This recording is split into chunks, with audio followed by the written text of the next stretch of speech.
nosso pastor, que vai ser profeta de Deus aqui nessa noite, vai usar a vida dele tremendamente para falar conosco aqui nessa noite, assim como já vem falando. Eu acredito que agora vai se confirmar tudo aquilo que foi louvado, tudo aquilo que foi dito aqui. Deus vai usar a vida do profeta nessa noite para falar comigo, falar com a tua igreja nessa noite. Vamos orar pela vida do nosso pastor.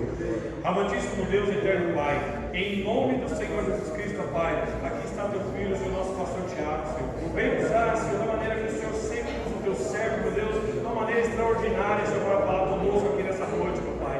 Senhor amado, Deus querido, abençoa ele e usa ele, meu Deus, com poder e autoridade do teu Espírito Santo, Pai, para falar com a tua igreja aqui nessa noite, Pai. É o que nós te pedimos, Senhor, certos e confiantes da vitória, em nome de Jesus, ó Pai, em nome do Senhor Jesus. Amém.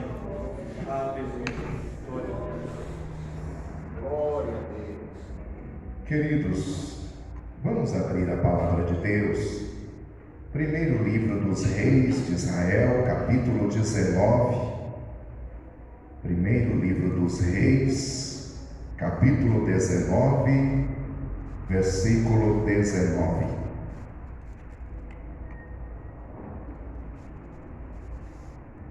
Aleluia. Meu coração está alegre, já tenho me edificado na presença de Deus, através desses louvores, através do testemunho, essa palavra também que nossa irmã Camila nos trouxe, veio da parte de Deus sobre nossas vidas, e que Deus continue te usando poderosamente, tá? Uma voz profética em nosso meio, que Deus te levante aí poderosamente e te use. Primeiro livro dos Reis, capítulo 19, versículo 19, 20 e 21, tá bom? Diz assim a palavra do Senhor: Assim partiu Elias dali e achou a Eliseu, filho de Safate, que andava lavrando com 12 juntas de bois adiante dele, e estava com a 12ª. Elias passou por ele, e ele lançou a sua capa sobre ele.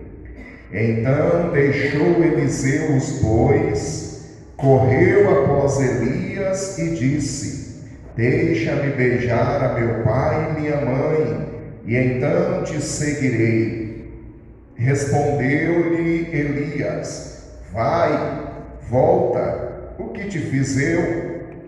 Assim Eliseu deixou e voltou, tomou a junta de bois e os matou. Com os aparelhos dos bois cozeu a carne e a deu ao seu povo, e comeram. Então se levantou e seguiu a Elias e o servia. Amém? Tomai vossos assentos, queridos, estejam orando, intercedendo, de corações abertos, para que o Senhor venha falar conosco, usando nossa vida. Como eu disse, eu já tenho me alegrado na presença do Senhor, e esse culto está com a alegria, do Espírito Santo, com a essência da presença de Deus em nosso meio. E eu estou aqui pedindo ao Senhor que nos dê graça, para que sejamos um canal de bênção, continuemos nessa mesma dispensação, nessa mesma unção que o Senhor tem já manifestado entre nós. Queridos, quero falar-lhes nessa noite sobre a história ou chamado de Eliseu, chamado do profeta Eliseu.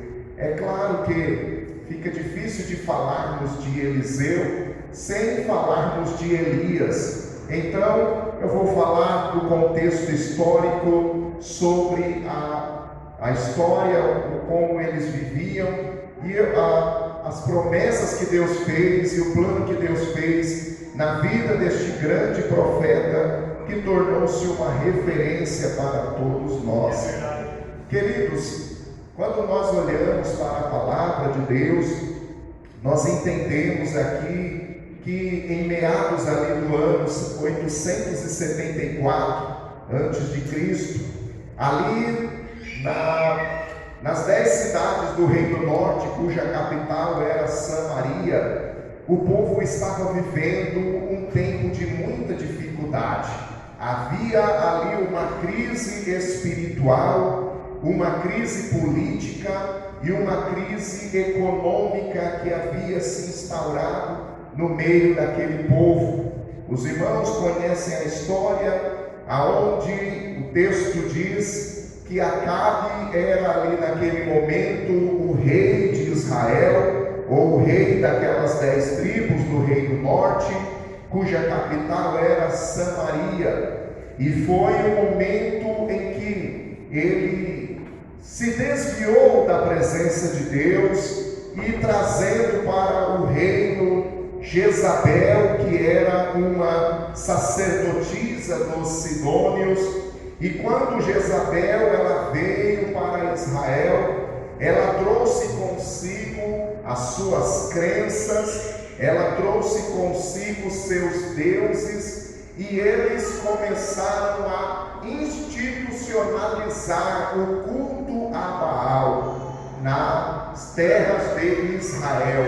Naquele momento tornou-se proibido dizer que Jeová era Deus. Naquele momento todos foram obrigados a adorar a Baal. E era de tal forma que quando eles adotavam então as pessoas que começavam a adorar a Baal, eles então tinham carta branca, os profetas tinham acesso ao palácio, podiam comer na mesa de Jezabel, e ela ali mantinha a eles debaixo do seu cunho, do seu cuidado, enquanto aqueles que queriam se manter firme, não se dobrando a Baal, eles faziam o contrário, eles perseguiam, eles matavam, eles prendiam, deixavam ali sofrendo.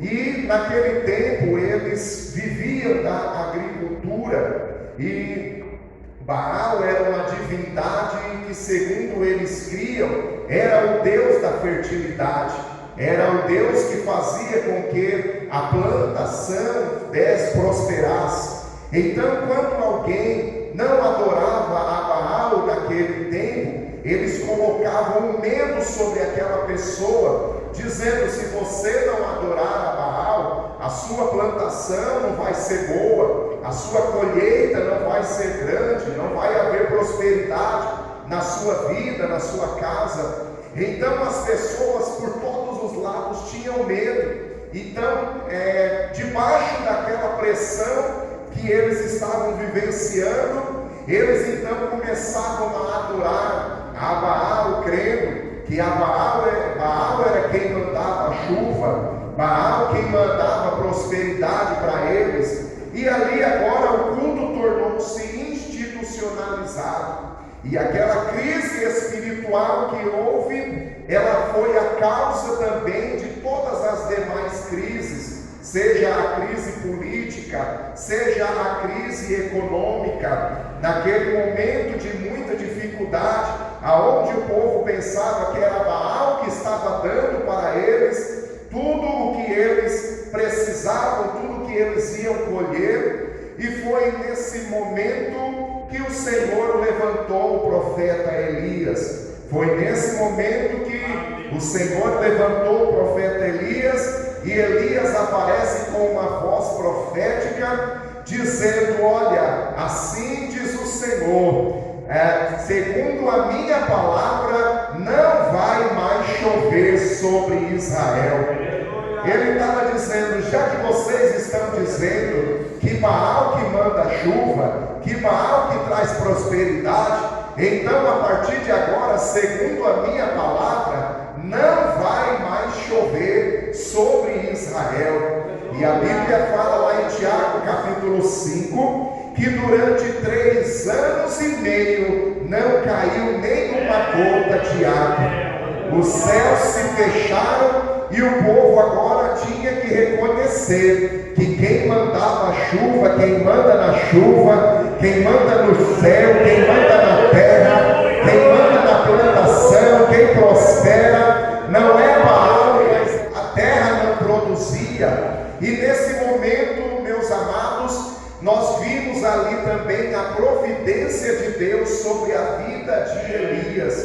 porque no meio da crise o Senhor falou para ele: Elias, vai para o ribeiro de Querite, porque ali eu vou te sustentar. E a Bíblia fala que ele obedeceu a voz do Senhor. Ele foi para o ribeiro de Querite, e diz a Bíblia que todos os dias os corvos traziam para ele pão e carne.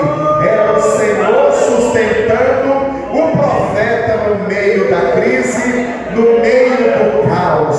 Aleluia! Eu acho interessante é que quando o Senhor manda ele ir, dizendo: Elias, vai para o ribeiro de Querite, ele não diz assim: eu vou providenciar um corvo para que te sustente. Ele diz assim: vai para o ribeiro de Querite, porque eu já tenho providenciado um corvo para te sustentar. Eu quero te dizer que Deus nunca vai nos colocar numa situação sem antes ter preparado a provisão que nós precisamos. Eu quero te dizer que Deus nunca vai colocar você numa situação aonde saia do controle dele. Quando ele colocar você no meio de uma situação, ele já preparou a providência, ele já preparou o socorro, ele já preparou a resposta. Embora você pareça se assustar com a notícia, com a circunstância, com a crise, mas nós não estamos em crise, nós estamos em Cristo.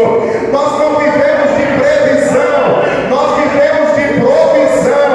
É o Senhor quem cuida de nós, é o Senhor quem provê para nós, é o Senhor quem supre as nossas necessidades, e Ele está cuidando bem dos teus. Aleluia! A Bíblia diz que as águas do ribeiro começaram a se secar. E eu imagino Elias olhando e dizendo assim: Senhor, olha aqui, as águas do ribeiro estão se secando. Daqui a pouco não vai ter aonde eu beba água. Só que eu imagino Deus olhando assim, dizendo assim: ô Elias, fica tranquilo, que mesmo que aí pareça que os recursos estão se esgotando, aqui os recursos nunca se acabam. Aleluia! Ainda que nós olhamos às vezes para a situação da terra, e às vezes nós olhamos recursos se acabar, Deus está dizendo: levanta os teus olhos para o céu, porque no céu nunca vai faltar recurso para a tua vida. Aí ele diz: sai daqui, agora vai para Sarepta, porque eu já tenho provido uma viúva para que te sustente. Os irmãos conhecem a história. Elias chega naquela terra, naquela casa, encontra uma viúva. Eu imagino que Elias, no meio do caminho, pensando assim: acho que vai arrumar uma viúva rica, de um empresário, cheio de dinheiro, para poder cuidar de mim. Mas quando ele chega lá, ele encontra uma viúva, uma senhorinha, pegando ali uns gravetos e dizendo: olha, eu já conversei com meu filho, eu vou pegar aqui esses gravetos e nós vamos fazer a nossa última porção, e depois que nós comermos aqui, tão somente morreremos. É a nossa última porção, é a nossa última comida. O profeta falou assim: então vai lá e faz primeiro para mim. Ai, irmão, quando eu olhei isso, eu falei: Jesus do céu, esse profeta, será que não era folgado, não, Senhor? Porque era a última coisa que aquela mulher tinha, e ao invés dele deixar ela dar para o filho, ele falou para ela dar para ele. E o Senhor falou assim: fica tranquilo, que você vai ver como é que vai terminar essa história. Porque o profeta ficou com a semente, só que a mulher ficou com a colheita. Oh, glória! O profeta ficou com a semente, só que a mulher ficou com a colheita. Ela fez primeiro para o profeta, só que quando ela voltou para a casa dela, a Bíblia fala que a farinha todo dia se multiplicava na panela e o azeite na botija. Você está acreditando que Deus provê para você? Ainda que todo mundo está dizendo, ainda que estamos vivendo época de tarifaço e tantas coisas acontecendo, mas eu quero dizer que a minha confiança não está no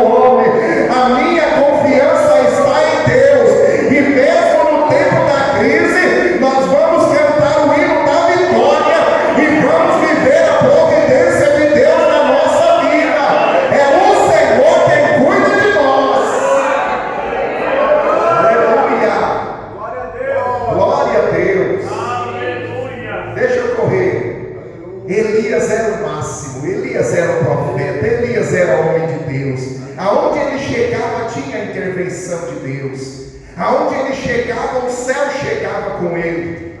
E aí chega mais um momento, aonde agora o povo continua andando errantes, seguindo os Baals e Azera. E aí ele faz o desafio do Carmelo. Não vou entrar em tanto detalhe, mas os irmãos conhecem a história. Ele faz uma pergunta para o povo: por que estão cocheando entre dois pensamentos? E essa pergunta é muito forte, porque ele está falando para o povo de Deus, ele está falando para a nação de Israel, e ele pergunta: por que estáis cocheando entre dois pensamentos? Era a mesma coisa que está dizendo assim: por que vocês estão duvidando? Aí ele disse: Baal é Deus, então serviu. Mas se Jeová é Deus, então serviu. E aí os irmãos conhecem a história. Sobe para o Monte Carmelo, faz um desafio e diz: o Deus que responder com fogo, esse será Deus em Israel. Fizeram um sacrifício ali, nada de Baal responder. Mas daqui a pouco Elias levantou a sua voz e disse: ó Senhor, Deus de Israel, manifesta-te agora que tu és Deus e que eu sou teu servo, e segundo a tua palavra eu fiz todas essas coisas. Que caia fogo do céu, Senhor. E a Bíblia diz que naquele momento veio fogo do céu, consumiu o holocausto, e todo o povo começou a gritar e dizer: só o Senhor é Deus, só o Senhor é Deus, bendito seja o nome do Senhor. Elias era extraordinário, mas agora vem um novo capítulo. A endemoniada da Jezabel ficou sabendo daquilo, e ela falou assim: manda a notícia chegar para Elias, que eu quero ver se amanhã ele vai estar vivo. E sabe o que aconteceu? Aquela notícia pegou no coração de Elias e mostrou que mesmo o homem de Deus tem as suas fragilidades. É por isso que Tiago diz que Elias era um homem sujeito às mesmas paixões que nós. Naquele momento Elias temeu, e naquele momento ele começou a fugir. E agora aquele grande homem de Deus entra numa crise existencial, uma crise pessoal. Ele vai para debaixo de um pé de zimbro e começa a orar pedindo que o Senhor o matasse, porque ele já não via sentido mais na sua vida. E é aqui que eu começo a entender que às vezes crises também atingem homens de Deus. E mesmo você sendo um homem ou uma mulher de Deus, você às vezes está suscetível a uma crise abater na sua vida, a uma crise abater na sua casa. Até porque, como nós falamos, nós não somos super-heróis, nós não somos pessoas, nós somos homens e mulheres de carne e sangue. E Elias, naquele momento, ele se encontrou naquela situação. O que eu acho interessante, sabe o que é? É que Deus não abre mão de nós quando nós estamos em crise. Deus não abre mão de nós. Quem aqui nunca teve um pé de zimbro? Se você não teve, um dia você vai ter. Quem aqui nunca teve um momento onde você olha e você se encontra debaixo de uma crise pessoal, existencial, e você olha e fala: meu Deus, ontem eu estava cheio de fé e agora parece que alguma coisa está me abalando. Mas eu tenho uma notícia do céu para a tua vida: Deus não abre mão de você. Deus não te joga fora quando você... E talvez você entrou aqui nessa noite, talvez essa palavra esteja se enquadrando com a tua vida. Pastor, eu sou crente, eu estou na presença de Deus, mas eu estou vivendo uma crise que eu não estou entendendo. E Deus está dizendo para você: come e bebe, porque muito longa é a tua caminhada. Come dessa palavra, beba dessa água que Deus está derramando entre nós, porque Deus está dizendo: eu quero te tirar debaixo desse pé de zimbro, eu quero te tirar debaixo dessa depressão, eu quero te tirar debaixo dessa situação que está afligindo a tua alma, eu quero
dia. Aleluia. Aleluia. Mas passou a crise ainda estava lá. A crise ainda estava dentro dele. E aí, quando ele caminhou 40 dias, ele viu uma caverna e ele entrou para dentro da caverna. Ai, sabe o que eu acho lindo? O mesmo Deus que não desistiu dele lá debaixo do pé de zimbro, também não desistiu dele quando ele entrou para a caverna. Deus manda um anjo lá de novo e diz assim: que fazes aqui, Elias? E Deus nessa noite está dizendo: tem profeta que está dentro da caverna. E Deus está dizendo: eu não te chamei para ficar dentro da caverna. Caverna não é lugar de profeta. E Deus está dizendo para alguém: que fazes aqui, Elias?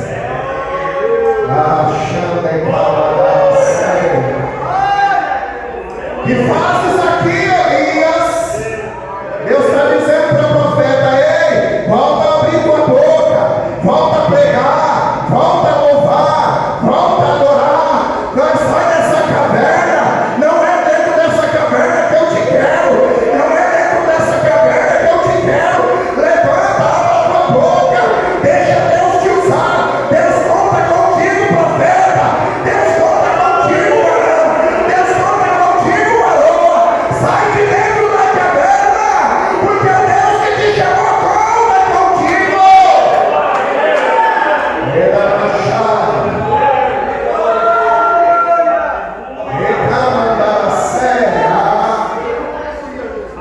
Sai da caverna. E eu acho interessante é que Elias começou ali, queria falar um monte de coisa ali, dar um relatório. Na hora que ele foi falar, Deus falou para ele assim: vem para cá, vem para fora, porque tem coisa que dentro da caverna não dá para tratar. Você tem que sair para Deus te tratar. Enquanto ficar dentro da caverna, Deus não trata. Mas Deus falou assim: sai para fora, Elias. Aí Elias saiu de dentro da caverna e ficou só olhando. De repente começou a acontecer um monte de fenômeno. Veio um vento, quebrou árvore, veio. Aí diz assim: e o Senhor não estava no vento. Daqui a pouco veio um terremoto, tremeu a terra.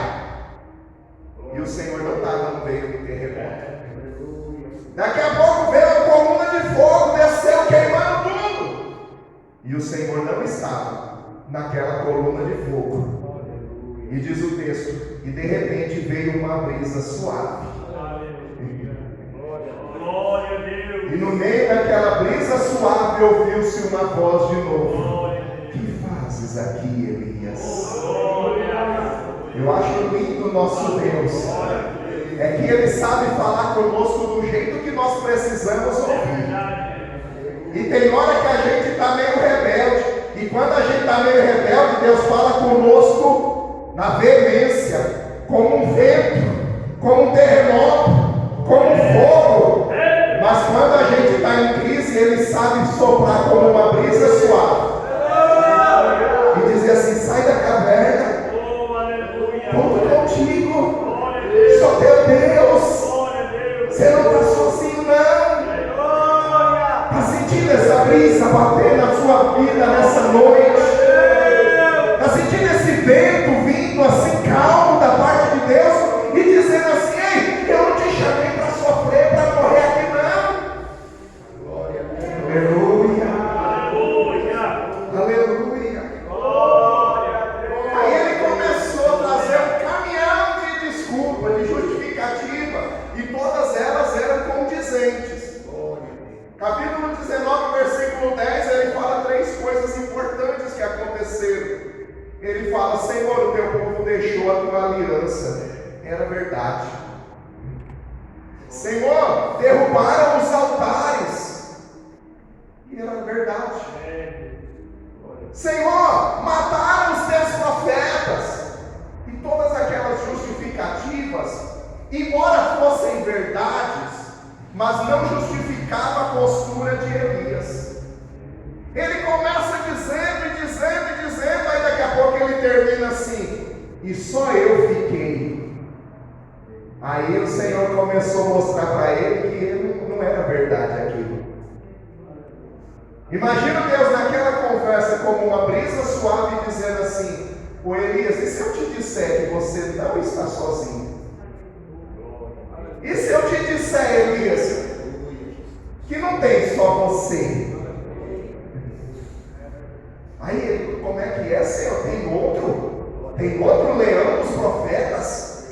Tem outro homem que é cheio do Espírito Santo igual a mim? Tem outro do mesmo jeito que eu, que faz cair fogo do céu? Tem outro. Aí ele falou: Elias, faz o seguinte, você vai voltar pelo caminho que você veio.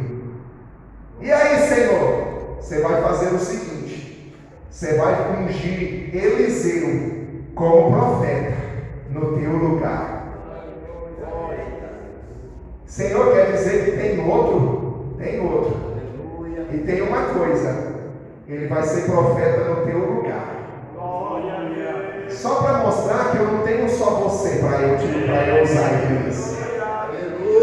Ô Elias, só para mostrar que quando eu quero, eu faço fogo descer na tua vida e você é um canal de bênção. Mas quando eu quero, eu vou lá no meio da terra e pego um desconhecido e levanto e coloco no teu lugar.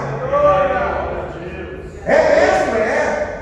E deixa eu te falar, tem mais uma coisa. O que, Deus? Se eu te disser que tem mais 7.000 que não se corromperam, como é que é, Senhor? Não sou só eu que estou crente, não? Não é nada disso. Deixa eu te falar, tem 7.000 que eu tenho conservado. Eles não se dobraram diante de Baal e não beijaram a sua face. Estão comendo pão e bebendo água, mas não se vendem. Debaixo de um sol, e ele ali arando a terra, trabalhando na 12ª junta de boi. Ele só estava fazendo o serviço dele. Ele estava ali arando a terra. Era um trabalho pesado, porque os bois carregavam ali e eles iam ali com aquele, como fosse um vergalhão, rasgando a terra, arando, amolecendo para poder depois jogar a semente.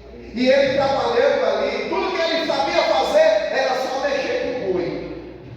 Só que de repente ele está vendo um profeta chegando diante dele.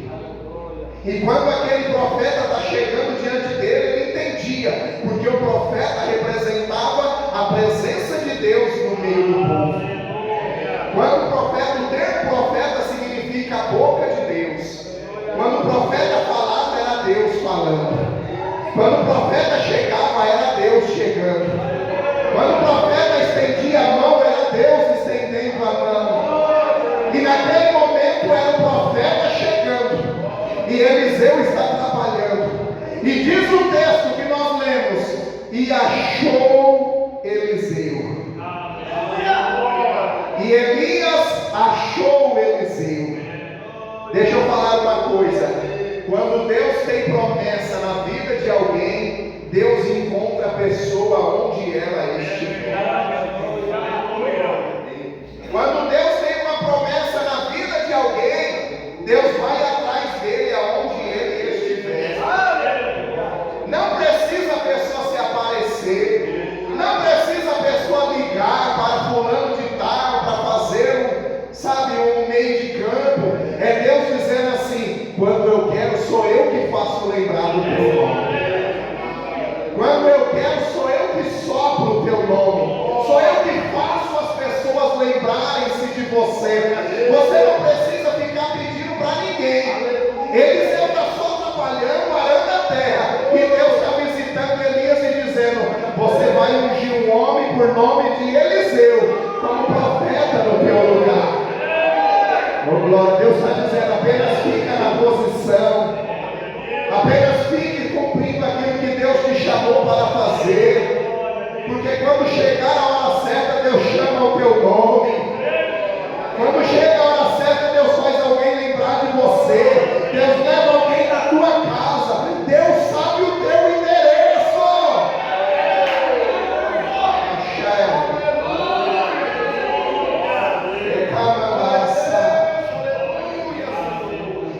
Existia algo na vida de Elias que todo mundo reconhecia ele, que era a capa que ele utilizava.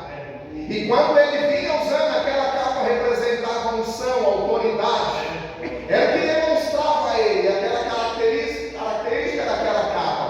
Só que quando ele chega diante de Eliseu está ali trabalhando e ele coloca aquela capa sobre os ombros de Eliseu.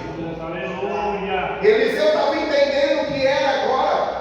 Ele estava tirando da autoridade que Deus tinha dado e distribuindo sobre ele, ou colocando sobre ele, compartilhando sobre Eliseu a autoridade que Deus tinha dado sobre ele.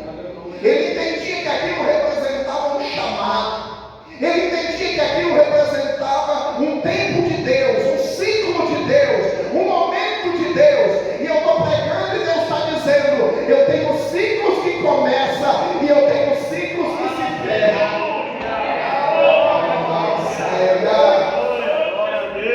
E Deus está dizendo: quando eu quero, eu faço uma nova história. E eu faço um recomeço. E eu começo a escrever e começo a fazer uma nova história, mesmo naquele que pensa que é o fim da história dele.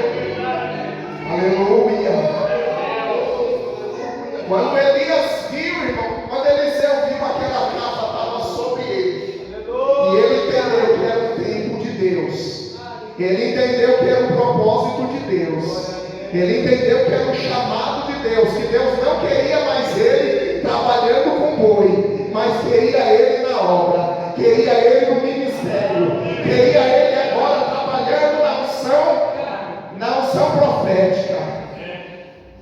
Aleluia. Ciclos se fecham e ciclos se iniciam, e Deus está abrindo um novo ciclo na vida de alguém.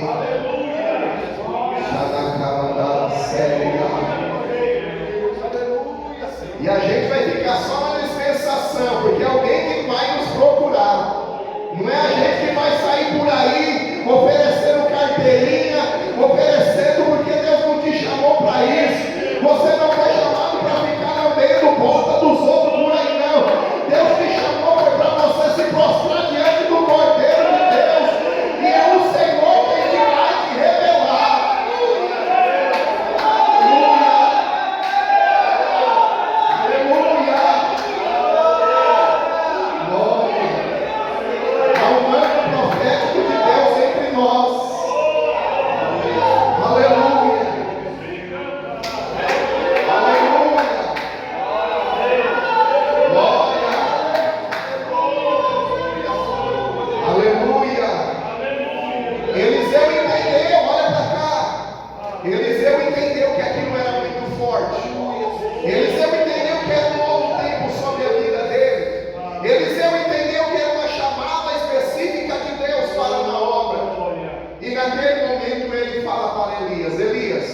Deixa-me beijar os meus pais.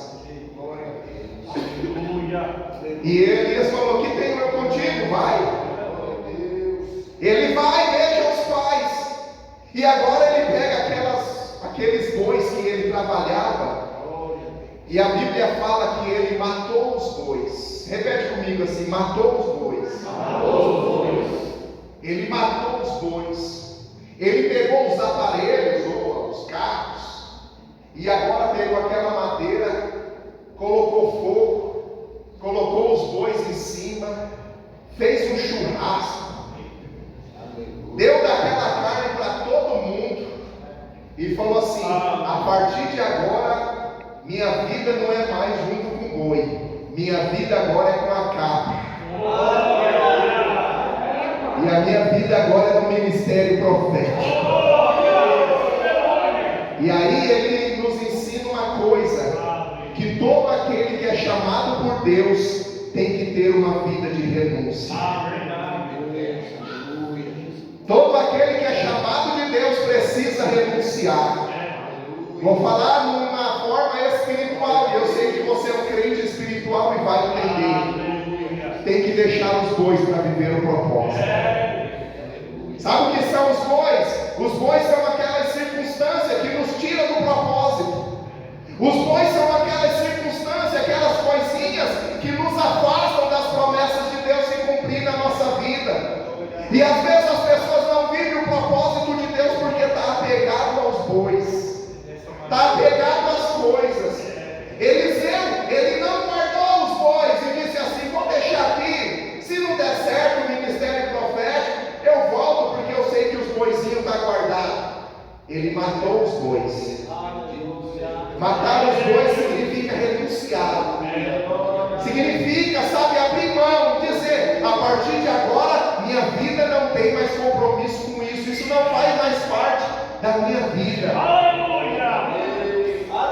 E deixa eu te falar, mata os bois, Oh Deus! Mata aquilo que te atrapalha. Aleluia! Renuncia, abre mão, porque você vai abrir mão de algo que eu sei que é difícil para você, mas você vai viver coisas maiores diante de Deus.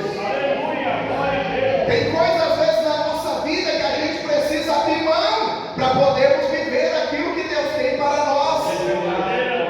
Jesus diz, Mateus 8,34: se alguém quiser vir após mim, negue-se a si mesmo e tome a sua cruz e siga-me.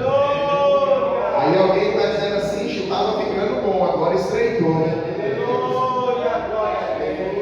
Toma a tua cruz, renuncia, abra a mão do pecado, deixa essas coisas que estão te atrapalhando. Jesus disse: se tua mão te escandaliza, corta ela. Se os teus olhos te escandalizam, corta ele. É melhor você chegar no céu sem o olho e sem a mão, do que você ir com a mão e ser jogado no inferno. É claro que ele não está dizendo isso literalmente, mas ele está dizendo assim: tira da tua vida aquilo que te atrapalha. Tira o que tem atrapalhado, o que tem te prendido, o que tem feito você não viver o sobrenatural de Deus. E Deus está dizendo: abra mão dos bois para viver coisas maiores, abra mão desse estilo de vida para viver o estilo de vida que Deus tem reservado para você. Aleluia. Deixa eu correr que as horas estão avançadas. No versículo 21 tem 3 verbos, e esses 3 verbos são direções de Deus para nossas vidas. Na parte C do versículo 21 diz assim: e ele se levantou. Repete comigo assim: se levantou, seguia a Elias. Repete comigo: seguia e o servia. Repete: servia. Vamos falar esses 3? Se levantou, seguia e servia. Tá bom? Rapidinho. 1, 2, 3. Se levantou, seguia e servia. Isso é orientação de Deus. Porque quando fala de se levantar nesse texto, está falando de uma postura a ser tomada. Está falando de alguém que mudou a maneira de estar, a maneira de pensar, a maneira de viver. Até aquele dia ele estava numa situação, mas a partir daquele momento ele se levantou. E sabe o que Deus está dizendo para nós nessa noite? Se levanta. Se levanta da posição que você está. Se levanta da postura que você está. Se levanta. Eu vou correr aqui. Está falando de uma atitude. Está falando de alguém que não quer mais. Está entendendo isso? Está falando de uma postura. De alguém que está dizendo assim: meu, chega dessa vida. Chega desses boi que está me atrapalhando. Agora eu quero o ministério profético. Quero as promessas de Deus. E aí ele então toma essa atitude e diz que ele começou a seguir a Elias. Aleluia. Vou fazer uma pergunta: quem é que você está acompanhando? Quais têm sido as suas amizades? Você já percebeu que águia não voa com urubu? Águia não voa com urubu. Vocês já perceberam isso? Vocês já viram uma águia comendo um monte de carniça lá no chão, misturada com um monte de urubu? Já viram isso? Não existe isso. Isso é uma aberração. Sabe o que Deus está dizendo? Eu te chamei para você ser águia. Eu te chamei para você ser águia. E águia não fica se rastejando junto com o urubu, vivendo de carniça. longe. A águia vai além. E Deus está dizendo, ei, quando você estiver no dia a dia, porque essa palavra é a orientação de Deus. E aí depois a gente volta. E aí é cada um na sua escola, um no trabalho, outro na faculdade, cada um na sua. E aí começa os urubuzinhos, ei, cola aí. Deus falou comigo que eu sou águia. Não vai dar não. Está entendendo o mistério? Vamos fazer aquele negócio lá que está todo mundo fazendo, eu não vou não. Por quê? Deus falou que eu sou águia. Eu não vou ficar aí no meio não. E aí ele seguia. Onde Elias estava Eliseu. Você vai ser luz no meio das trevas.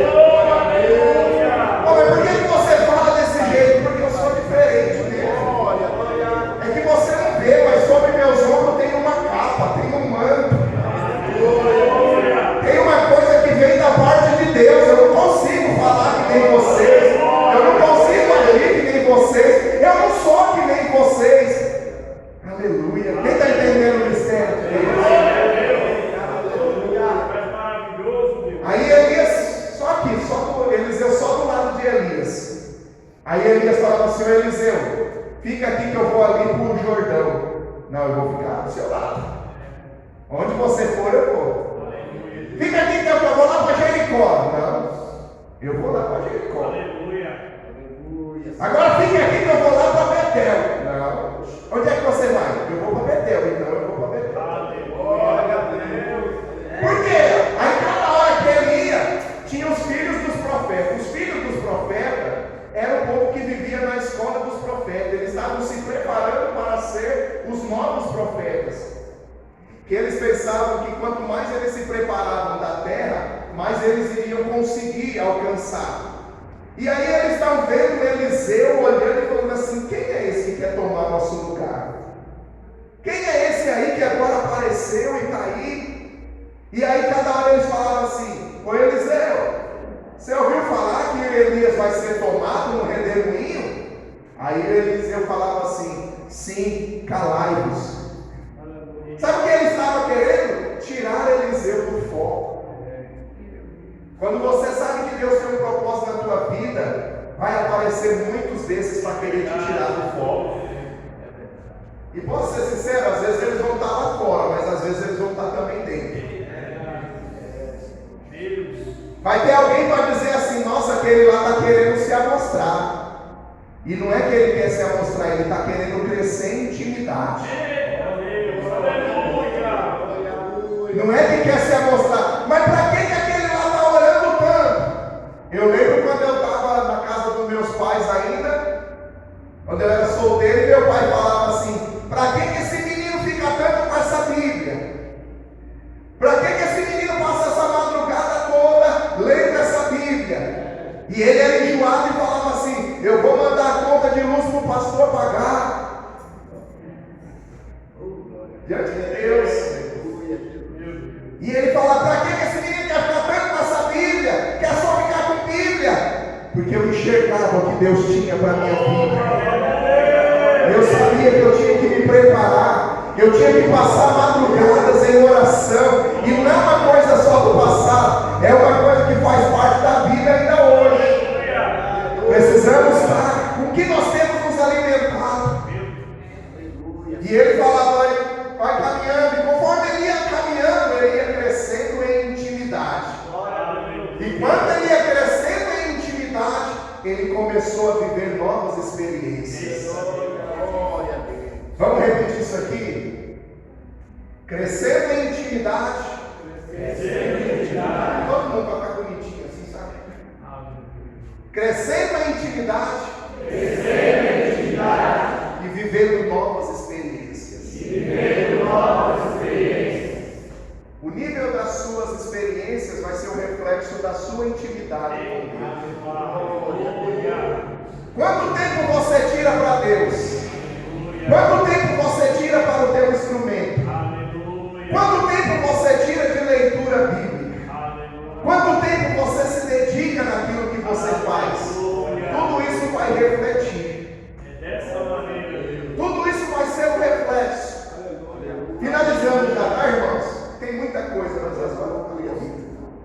Mas ele fez ali, aí ele começou a viver novas experiências. Agora Elias e Eliseu vão chegando diante do Jordão. E Elias pega aquela capa, que tinha um mistério naquela capa. E ele só joga aquela capa no meio do Jordão. E quando ele joga aquela capa no meio do Jordão, as águas do Jordão se abrem. E ele passa no meio do rio Jordão, em terra seca. Elias e Eliseu. Era Eliseu dizendo assim: olha aí, estou pagando o preço, mas estou vivendo experiência nova. Estão zombando de mim, mas estão lá. Quem está passando no meio do rio Jordão sou eu. Olha lá, estão pensando que eu sou mal bobão, mas quem está vivendo a experiência sou eu. E ele está vivendo. Quando chega do outro lado, Elias falou assim: você atingiu o nível de intimidade, hein? Faz o seguinte, agora você pode pedir o que você quer e se parar.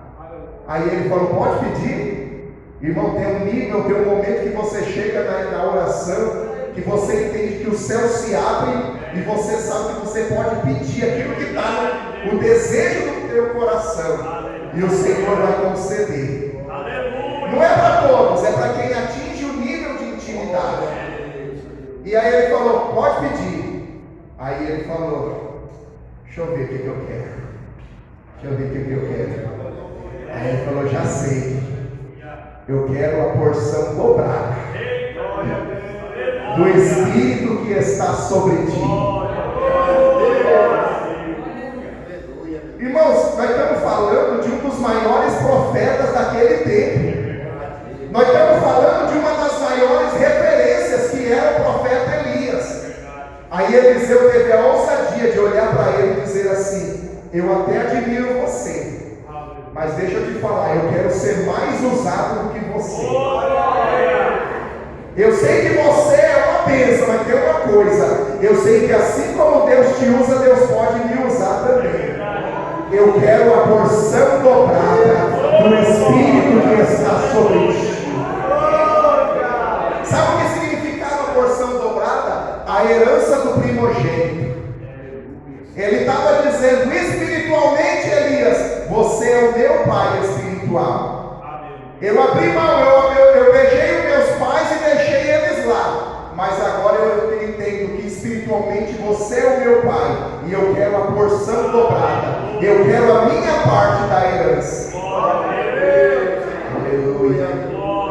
Elias olhou e falou assim: horrenda coisa pediste, hein? Disse assim: olha, você pediu uma coisa difícil, mas tem uma coisa: se você me ver da terra sendo tirado e subindo no redemoinho, isso se fará por você. Aí ele aprendeu mais uma coisa: que na vida daquele que é chamado por Deus, você nunca vai precisar querer que alguém caia para poder ocupar o lugar dele. Você tem que ver ele subir. Você nunca vai precisar olhar e dizer assim: nossa, tomara que aconteça alguma coisa com um desses obreiros para eu poder subir para cá. Nunca. Você tem que olhar e dizer assim: tomara que esses obreiros subam mais ainda. Você está entendendo? No reino de Deus não tem concorrência. O Deus que levanta um também levanta o outro. Você não precisa torcer para ninguém cair para tomar o lugar dele. O Deus que levantou ele, levanta você também. O Deus que usa ele, usa você também. É só você ficar na posição que Deus te chamou. Aleluia. Aleluia. Já estamos finalizando. Eliseu falou: se agora eu estava ligado, agora eu vou estar mais ainda. Se eu já estava ligado, agora eu estou no 220. Para onde Elias ia, olha Eliseu. Não tira o meu olhar, não tira o meu olhar. Jesus já falou aqui, não é para tirar o olhar. Está vendo luta? Meu olhar não está na luta, meu olhar está na promessa, meu olhar está no profeta, meu olhar está. Está vendo uma coisa soprando de um lado, está soprando do outro, o vento está batendo, mas o olhar está fixo. Jesus já falou aqui. Para a gente estar com o olhar fixo em Jesus. Se a gente olhar para a direita, a gente se decepciona. Se a gente olhar para a esquerda, a gente se decepciona. Mas se a gente olhar para Jesus,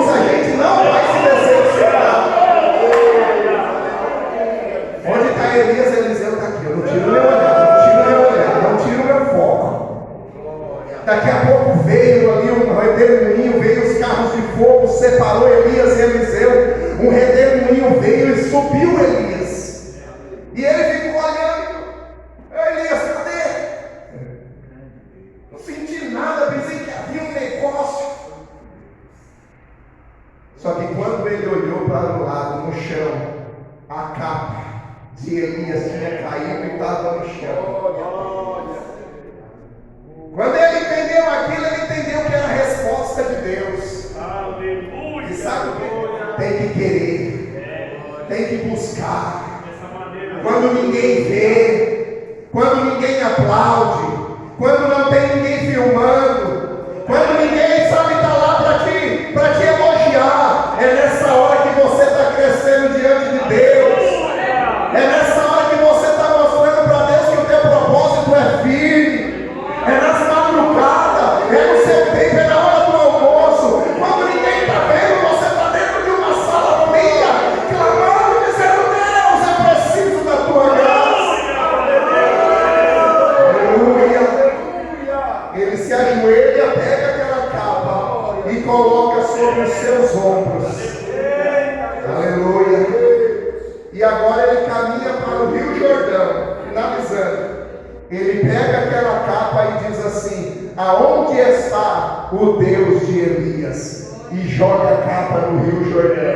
Aleluia. Quando ele joga a capa no Rio Jordão, as águas do Rio Jordão, eu conheço essa capa tem um mistério. Abriu-se o Rio Jordão. E agora quem estava passando no meio do Jordão em terra seca era o profeta Eliseu. E as pessoas olhando para ele, dizendo assim: o Espírito que estava sobre Elias, agora também está sobre Eliseu. Sabe o que isso significa? Reconhecimento. Reconhecimento. Aquilo que você busca no secreto, Deus vai fazer um reconhecimento em público. Enquanto eles estavam ali, irmãos, até então ele estava vivendo as experiências do Elias. Mas a partir de agora ele ia viver as suas experiências. Agora o Rio Jordão estava abrindo, mas era através da capa que vinha das mãos do profeta Eliseu. Se coloque em pé, por favor.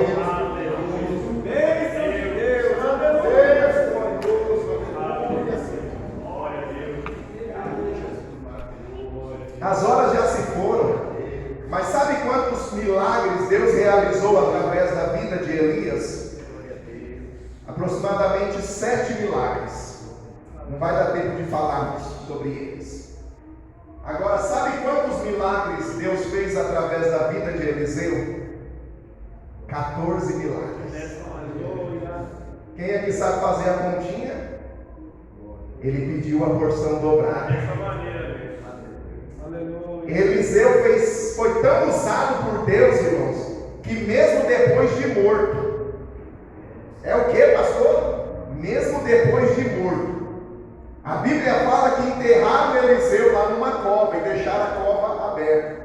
Daqui a pouco tinha um homem que também morreu na batalha, e quando eles vinham, pegaram aquele homem morto e colocaram na cova que estava Eliseu. E o texto diz que no momento que aquele homem morto caiu e relou nos ossos de Eliseu, ele ressuscitou. Aleluia! Vocês acreditam que um homem depois de morto ainda fazia milagre? Até nos ossos dele tinha unção. Agora eu vou contar só um testemunho aqui para a gente finalizar, vou até fechar. Que é importante que ele vivenciou tudo isso, porque ele renunciou. Ele abriu mão. Ele abriu mão. E às vezes a gente precisa apenas esse passo para viver tudo que Deus tem para nós. Renunciar. Renunciar o que nos afasta da presença de Deus. Às vezes é apenas algo que você faz como uma prova de amor para Deus. Tem coisa que, como eu falei, tem coisa que você tem que queimar. Tem número que não adianta você deixar lá no celular, porque uma hora você pode estar carente, e aí você vai querer fazer aquela ligação. Tem coisa que você tem que eliminar, tira. Está entendendo? Tem dia, cada dia ele está de um jeito. E nem todo dia nós somos super crente, mas a gente tem que estar na posição. Então tem coisa que a gente tem que eliminar, não deixar uma brecha para a gente saber, aquele meu contatinho está lá, aquela coisinha está lá, aquilo que me atrapalha está lá. E tem um hino que diz, é um hino do grupo Morada, que ele fala mais ou menos assim, eu tenho esquecido a letra, mas é mais ou menos assim: e eu me despedi dos meus pais, eu queimei minhas carroças e eu afundei meu barco no cais. Aí, queridos, eu estava ouvindo um testemunho, depois eu posso até compartilhar. Esse é um hino muito lindo, está falando de renúncia, está falando de abrir mão da gente, de nós. E aí uma moça, um testemunho, né, que uma família estava indo para a igreja, um grupo de pastor, sua esposa e sua filha de 17 anos, estavam indo para a igreja, e ela estava ouvindo esse louvor. E ela falou para o pai, para os pais dela, falou: pai, mas para que tem que queimar os bois, abandonar, né, beijar os pais, despedir dos pais? E falou que o pai desligou o som e falou: filha, porque precisa de renúncia. Às vezes vai ser necessário, para Deus te usar, você se despedir do seu pai e da sua mãe, para a obra que Deus tem na sua vida acontecer. E você tem que estar disposta. E ela explicou para ela, e ela entendeu o propósito. Ele falou que continuou, e quando eles chegaram na igreja, a moça caminhou e de repente ela passou mal e caiu desmaiada. Foi levada para o hospital e depois de 4 dias, aquela moça veio a falecer. Eles ficaram sem entender nada. Eles só lembravam daquela última conversa que eles tiveram dentro do carro, na porta da sala, porta da igreja. E aí, queridos, eles estavam contando, né, que convidou esse grupo que canta esse hino e falou assim: olha, mas aconteceu uma coisa interessante. Essa nossa filha de 17 anos, ela dirigia uma célula na igreja, na escola. Na escola ela tinha um momento ali que ela fazia um culto ali. E aqui a gente tinha cerca de 30 pessoas só no nosso grupo. Ele falou: quando aquela menina morreu, veio um avivamento tão grande naquela escola, e todo mundo começou a aceitar Jesus naquela célula que aquela moça pregava. Aí ele falou, os pais contando para ele, dizendo assim: aqui a gente tinha cerca de 30 jovens, hoje vocês vão louvar para 1.500 jovens que aceitou Jesus depois que aquela moça morreu. Às vezes a morte, vamos dizer, é literal, mas às vezes a morte é a morte do nosso eu, é uma morte espiritual. Às vezes é uma coisa que a gente tem que renunciar, às vezes é uma coisa que está nos atrapalhando, e às vezes você olha isso como se fosse um gigante na sua vida. Mas deixa eu te falar, quando você entende que o propósito é maior, você abre mão e vive o propósito. Você abre mão e vive o sobrenatural. E tem gente que não está vivendo o sobrenatural, muitas das vezes porque não quer renunciar a algo. Mas Deus tem falado conosco nessa noite. Feche os teus olhos nesse momento. As horas têm se avançado. Eu só quero que você fale com a sua sinceridade diante de Deus. Deus, o que eu tenho que matar para viver o sobrenatural? Deus, o que eu tenho que tirar da minha vida para viver as promessas, para viver o propósito? Deus, eu não quero viver superficialmente. Vai falando com Deus, com as suas palavras, no seu íntimo, e vai dizendo: Deus, o que eu tenho que renunciar? O que eu tenho que abrir mão, Senhor? Fala com Deus se você está disposto. E fala para Deus: Deus, eu abro mão disso para viver o sobrenatural. Eu abro mão disso para viver as promessas. Deus, eu abro mão disso porque eu quero uma entrega maior. Eu quero uma intimidade maior. Eu quero ver as tuas promessas na minha vida. tuas palavras diante de Deus. Vai falando com o Senhor nessa hora, no seu íntimo. Mostra para Deus que você não quer ter uma vida de religiosidade, porque para o religioso ele vem uma vez por semana, quando der, e volta ao estilo dele de qualquer maneira, e para ele está bom. Mas para quem quer coisas a mais do que uma religiosidade, ela quer viver a experiência, o sobrenatural, ela quer viver coisas